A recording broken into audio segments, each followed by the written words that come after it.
और जब मोदी गारंटी देता है,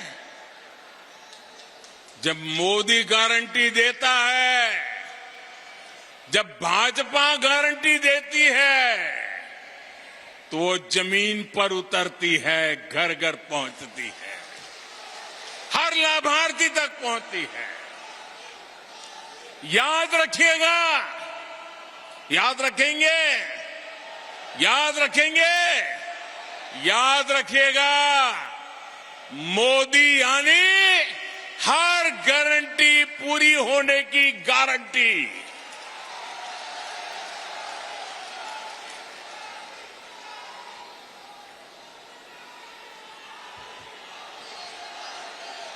मेरे परिवारजनों, आज यहां बड़ी संख्या में मेरी बहनें और बेटियां आई हुई हैं। मैं मध्य प्रदेश की बहनों को याद दिलाने आया हूं कि मोदी ने आपको जो गारंटी दी थी वो भी पूरी हो गई है। कुछ दिन पहले ही लोकसभा और राज्यसभा में माताओं, बहनों, बेटियों के लिए 33% सीटें आरक्षित करने का कानून पारित हुआ। नारी शक्ति वंदन अधिनियम देश ने नया इतिहास रच दिया है।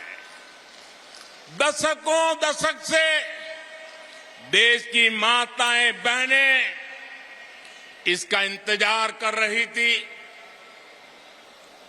बल्कि ये तक कहा जाने लगा कि शायद ये कभी नहीं हो पाएगा। आखिर मोदी है तो मोदी है तो हर गारंटी पूरी होने की गारंटी है। लेकिन भाइयों और बहनों, आज मैं मध्य प्रदेश सहित पूरे देश की बहनों को सावधान भी करना चाहता हूं। कांग्रेस और उसके नए नए घमंडिया गठबंधन ने मजबूरी में इस बिल का समर्थन बहुत खट्टे मन से किया है, बहुत बेमन से किया है। ये खट्टापन उनके बहानों में दिखाई देता है। और आप देखिए, ये इनके गठबंधन में जितने लोग हैं, वही लोग हैं जिन्होंने 30 साल तक इस कानून को पारित नहीं होने दिया। पार्लियामेंट में हुड़दंग किया, बिल फाड़ दिए, स्पीकर पे हमले बोल दिए, और अब जब मजबूरी में उंगली उठानी पड़ी है, उनको लगता है कि अब देश की माताएं, बहनें उनके चरित्र को जान गई हैं, तो अब क्या शुरू किया? ये क्यों नहीं है, वो क्यों नहीं है, ऐसा क्यों है, वैसा क्यों नहीं। उनको नारी शक्ति वंदन अधिनियम का मजबूरी में समर्थन इसलिए करना पड़ा क्योंकि मेरी माताएं, बहनें जग गई हैं। मेरी माताओं, बहनों का हौसला बुलंद है। मेरी माताओं, बहनों ने शक्ति का परिचय करवा दिया है, और इसलिए ये माताओं, बहनों से डरे हुए हैं। इसलिए नीची मुंडी करके हाउस में अनचाहे अनमन से उंगली तो दबा दी। बीते 9 वर्षों में जिस तरह भारत की महिला सशक्त हुई है, उसे देखकर इन दलों की हिम्मत नहीं हुई कि नारी शक्ति अधिनियम का विरोध कर पाए हैं, वरना उन्होंने तो दशकों तक देश में सरकारें चलाई है, भारी बहुमत से सरकारें चलाई है। तब क्यों नहीं कानून बनाया? जो बहाने ये आज बना रहे हैं, तब क्यों नहीं ये सब कुछ कर दिया? सच्चाई ये है कि इनकी नीयत में खोट है।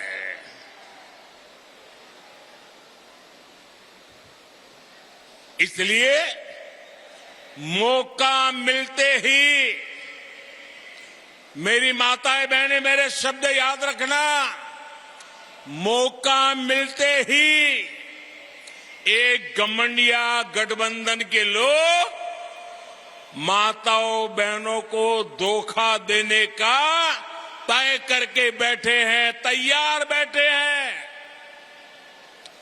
कांग्रेस के घमंडिया साथी वही है जिन्होंने इस कानून को रोकने के लिए हर मर्यादा तोड़ी है। इनकी वो सोच आज भी नहीं बदली है। आपको मैं एक और बात कहना चाहता हूं। ये लोग बहुत बौखलाए हुए हैं। ये अब एक नया खेल खेलेंगे, पक्का मानिए। और नया क्या खेल खेलेंगे? ये नारी शक्ति को बांटने की पूरी कोशिश करेंगे। नारी शक्ति एक न हो, इसलिए भांति भांति की अफवाहें फैलाएंगे। इसलिए देश की हर माता बहन बेटी को सावधान रहना होगा, सतर्क रहना होगा और एकजुट रहना ही होगा। माताएं बहनें एकजुट रहोगे ना? एकजुट रहोगे ना? आप याद रखिए, ये वही लोग हैं जिन्होंने देश की पहली आदिवासी महिला राष्ट्रपति द्रौपदी मुर्मू जी को राष्ट्रपति बनने से रोकने का भरसक प्रयास किया।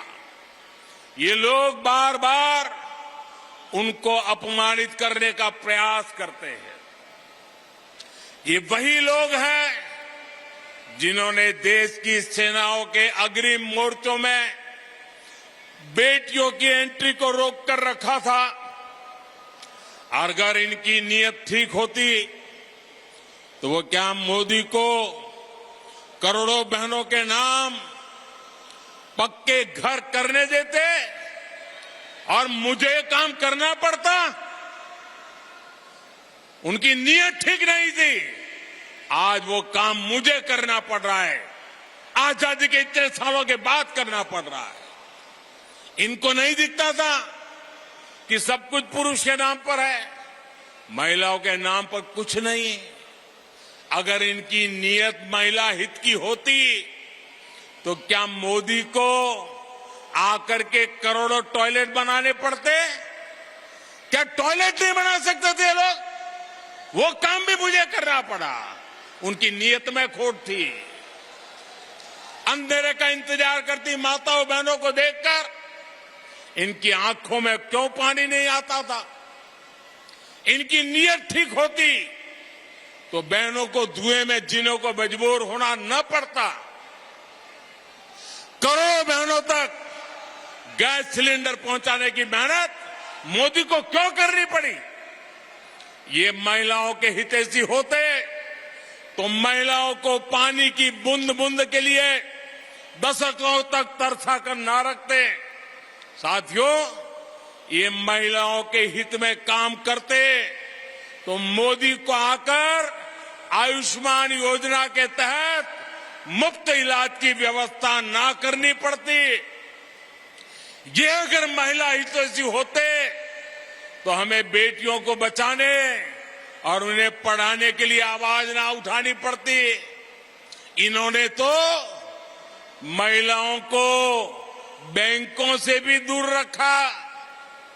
देश की करोड़ों बहनों के जनधन खाते आपके इस सेवक को खुलवाने पड़े।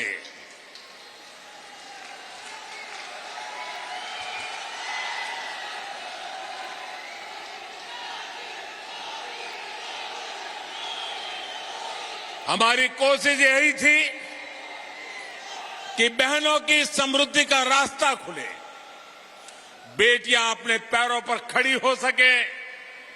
इसलिए मैं देश के हर माता, बहन, बेटी से कहूंगा कि कोई कितनी भी कोशिश कर ले, आपको भ्रमित नहीं होना है। हमने कठिन रास्ता पार किया है। ये महिलाओं की भागीदारी के विस्तार की शुरुआत है, एक सार्थक बदलाव का शुभारंभ है। मेरे परिवारजनों, कांग्रेस आज भी उसी पुराने ढर्रे, उसी पुरानी मानसिकता पर चल रही है। चांदी का चम्मच लेकर पैदा हुए इनके नेताओं के लिए गरीब का जीवन मायने नहीं रखता है। कांग्रेस नेताओं के लिए गरीब का जीवन एक एडवेंचर टूरिज्म है। कांग्रेस के नेताओं के लिए गरीब की बस्ती पिकनिक मनाने का, वीडियो शूटिंग कराने का लोकेशन बन गई है। कांग्रेस के लिए गरीब किसान का खेत फोटो सेशन का मैदान बन गया है। इन्होंने अतीत में भी यही काम किया। देश विदेश के अपने दोस्तों में इन्होंने भारत की गरीबी का मखौल उड़ाया और आज भी यही कर रहे हैं। जबकि भाजपा की सरकार भारत को भव्य भी बना रही है और यही भव्य तस्वीर दुनिया के सामने सीना तान करके दिखा भी रहे हैं। कांग्रेस और भाजपा के बीच का यही अंतर हमें बूथ बूथ में हर वोटर को बताना है, हर मतदाता को समझाना है। समझाओगे? जरा दोनों हाथ ऊपर करके बताइए, समझाओगे? पोलिंग बूथ में हर घर